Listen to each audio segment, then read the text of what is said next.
En ce moment, sur le continent africain, ce n'est pas, si je peux me permettre, ce n'est pas une colère contre les Français, contre le peuple français. Non, c'est une colère contre la politique française, contre le système, l'oligarchie française. Le peuple africain n'a aucun problème contre les Français en général, à part contre les Français qui ont des problèmes contre les Africains. Mais nous avons pris conscience parce que nous sommes des enfants de la terre-mère, nous sommes du continent africain, nous sommes nés en Afrique, nous avons grandi en Afrique. Certes, on a la double culture franco-africaine, mais aujourd'hui, toute personne avec une conscience politique, je dis bien une conscience politique, pas des illettrés politiques, avec une conscience politique, se rend compte que le continent africain, les pays africains sont des États pas indépendants, mais entendants. Nous avons des gouvernements entendants. Vous comprenez, ce sont des provinces avec des gouverneurs. Et c'est une fausse indépendance avec sous surveillance de la France, de l'État français. Alors aujourd'hui, après l'esclavage, la colonisation, nous sommes dans le néocolonialisme. Et ce néocolonialisme qui empêche les pays africains, les peuples d'Afrique de disposer de leur souveraineté.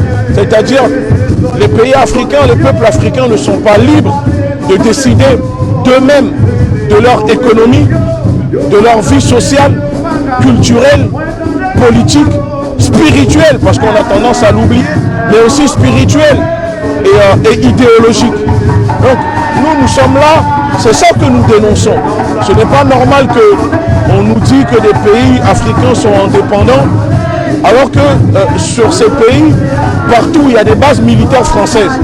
Vous comprenez, ça prouve qu'il n'y a pas d'indépendance. À quel moment la Ligue de défense noire africaine a pris conscience et a mis de mettre sur pied d'engager cette lutte? La Ligue de défense nord-africaine a pris conscience il y a maintenant 4 ans, parce que nous sommes un jeune mouvement. Nous, on se dit mouvement révolutionnaire, parce que clairement, c'est ce que nous sommes. Nous sommes là pour révolutionner la lutte, pour apporter notre pierre à l'édifice, mais à notre façon, à notre manière.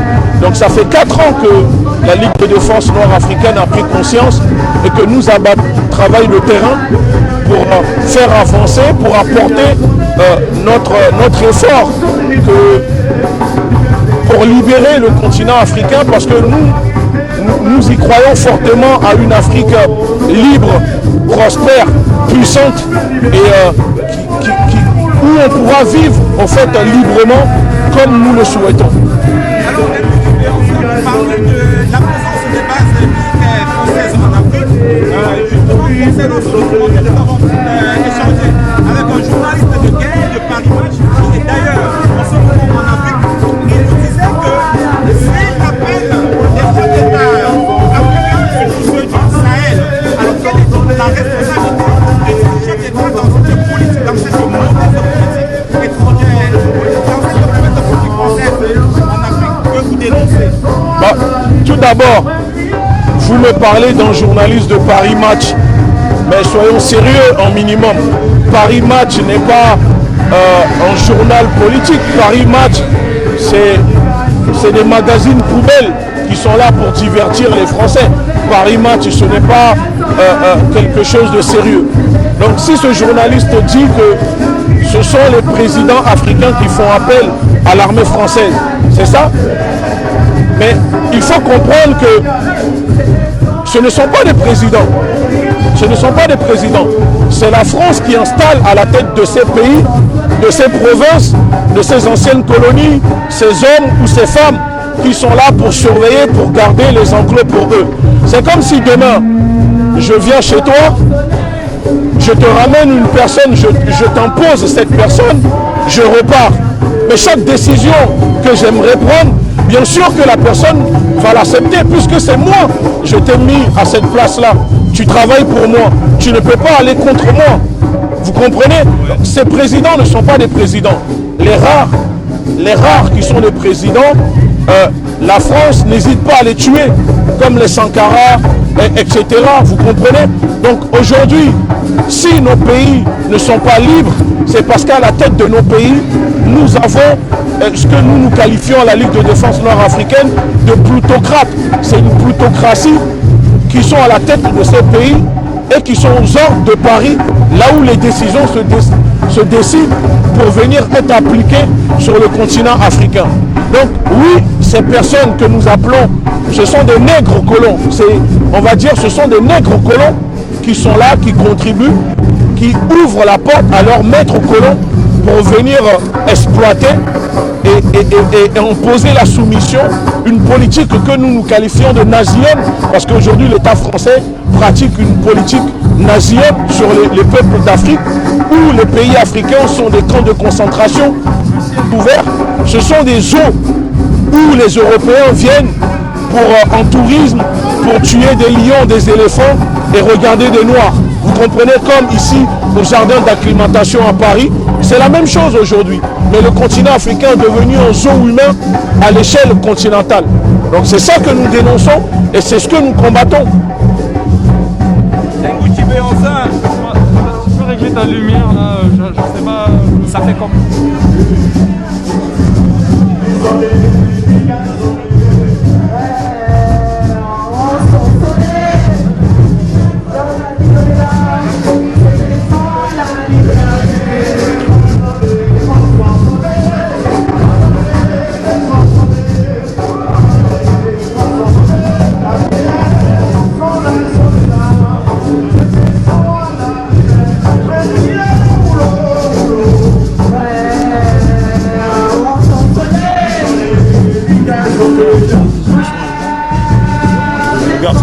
Regardez, c'est bon? Le petit commentaire, c'est pas encore.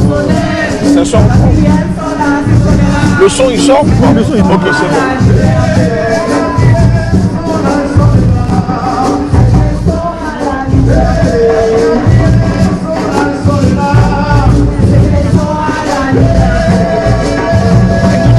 Vous êtes le porte-parole de la Ligue de défense nord-africaine. Est-ce que vous avez remarqué que la diaspora africaine de France et de Paris en particulier a pris conscience de cette lutte, de cette sensibilisation que vous menez depuis 4 ans aujourd'hui au sein de votre organisation? Si je peux me permettre, je suis leader, fondateur et porte-parole de la Ligue de défense noire africaine. Bien sûr que la diaspora a pris conscience parce que nous estimons que la diaspora est la sécurité, la garantie du continent africain. C'est la diaspora qui alerte, c'est la diaspora qui se mobilise parce que la diaspora est complémentaire au continent africain. La diaspora et l'Afrique, c'est deux visages d'une même pièce. Et si la diaspora est émancipée, mais le continent africain n'est pas émancipé, la diaspora ne sera pas émancipée. Et vice-versa.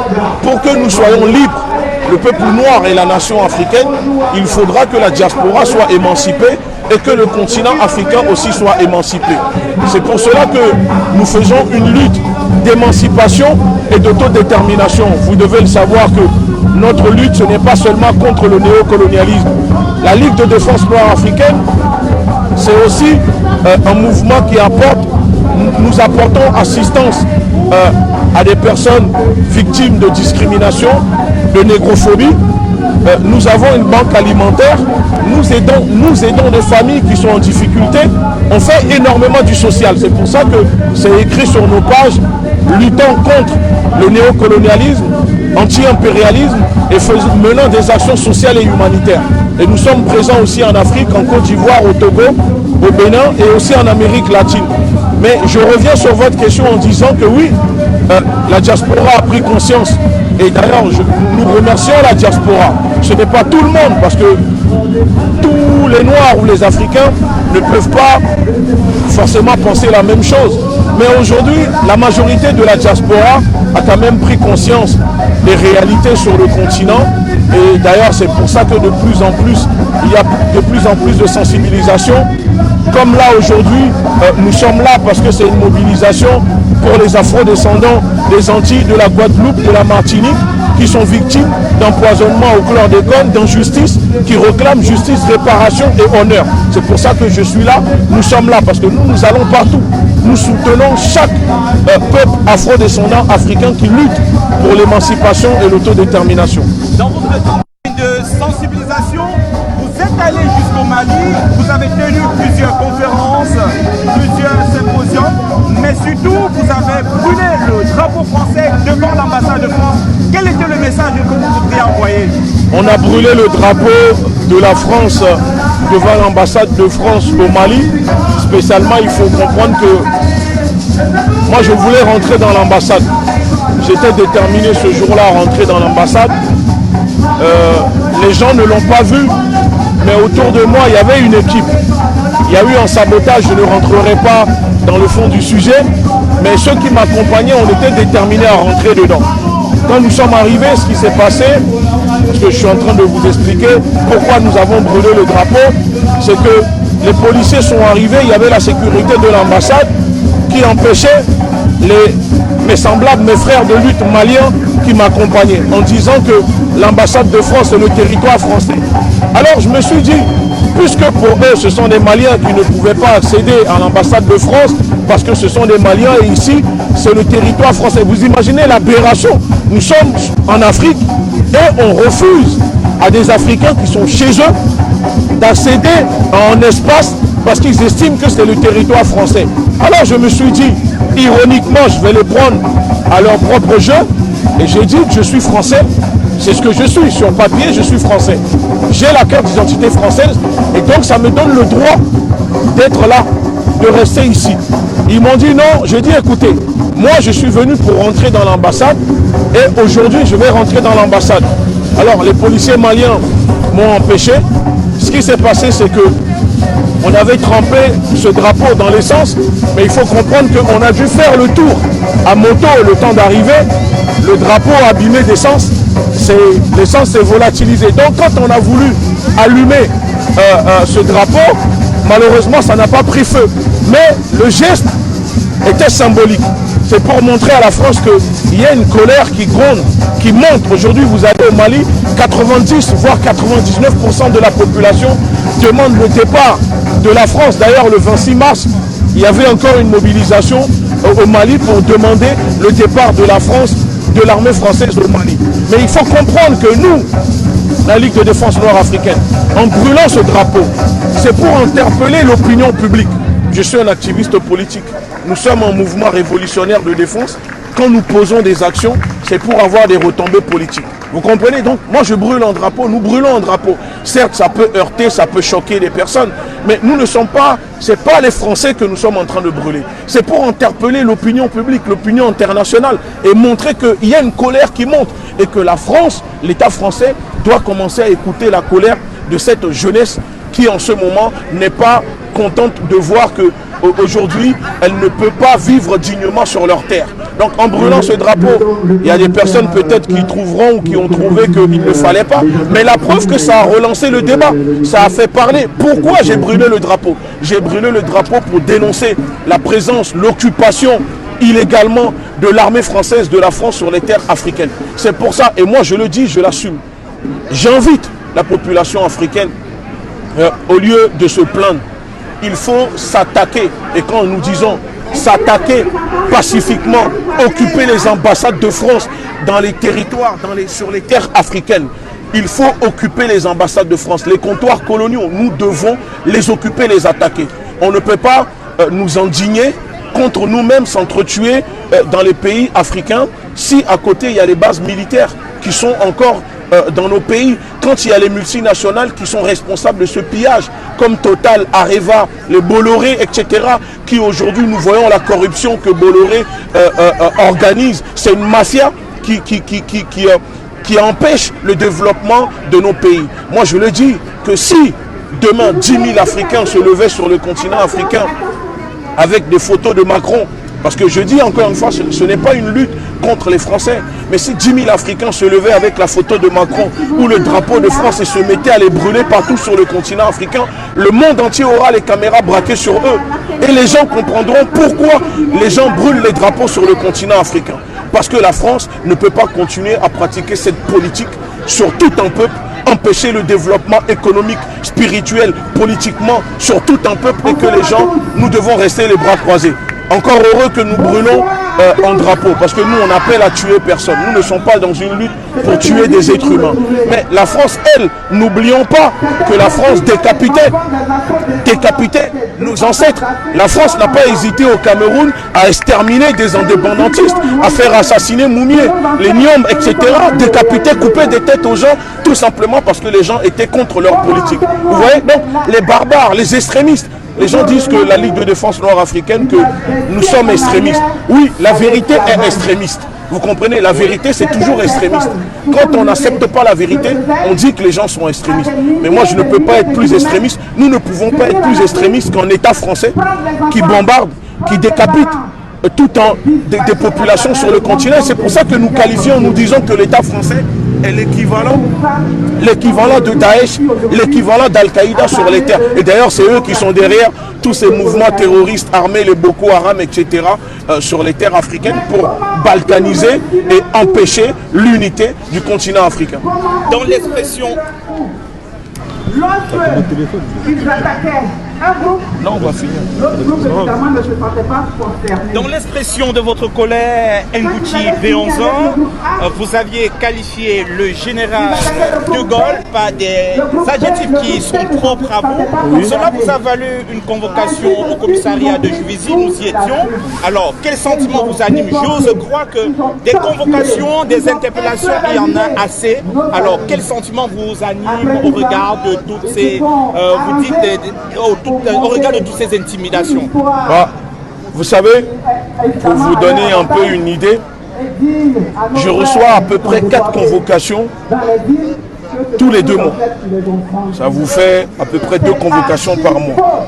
Il y a des convocations que je rends publiques, il y a d'autres que je ne rends pas publiques. Mais quand on a été convoqué dans l'affaire de De Gaulle, je répète, le général, même général, ce n'était pas un général parce qu'il n'a jamais dirigé une brigade, ce n'est pas un général. De Gaulle, le criminel, le fugitif, assassin, responsable de la mort de milliers, voire de millions d'Africains, est un assassin criminel. Et on avait dit, la Ligue de défense nord-africaine a tweeté qu'on ira cracher sur sa tombe. Vous comprenez? Pour les gens qui ne connaissent pas la littérature, peut-être ça vous parle, j'irai cracher sur vos tombes en référence, oui, vous avez compris. Voilà, donc ils se sont énervés. La classe politique française, comme d'habitude, l'extrême droite, la droite, etc., se sont jetés dessus. On fait tout un bordel. Et je reçois une convocation des héritiers de Gaulle, c'est-à-dire le fils et le petit-fils de De Gaulle, qui ont déposé plainte pour insulte envers les morts, diffamation envers les morts. Mais les gens qui sont vivants déjà, il n'y a pas de plainte quand on les accuse, mais on nous accuse d'avoir diffamé des morts. Et nous, nos morts alors, est-ce que ce sont des morts en Afrique? Non, en fait, c'est De Gaulle.